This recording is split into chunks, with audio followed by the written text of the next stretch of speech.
चइनि ज़ाती शख़्सनि खां डॉक्टर खे जो ऐलान कयो आहे, पर ग़ुलाम रसूल महर पंहिंजी जाइ ते मरकज़ी जनरल सेक्रेटरी मरकज़ी सदर आहे।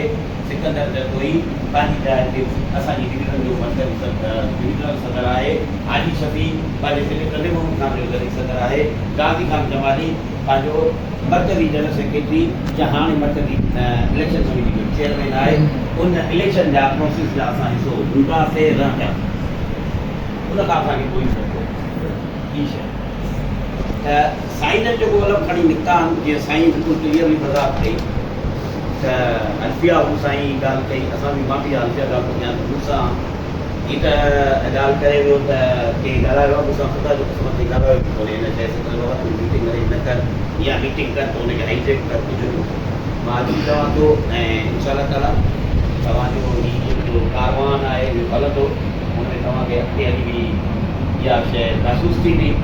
पर मां हिकिड़ी शइ तव्हांखे हिते वाज़े कयां थो, तव्हांजी गुरू विचार पंहिंजो शैतान आहे, लेकिन तव्हांखे हुनखे बिगाड़े छा। नंबर 1 शैतान हुन में रुड़ी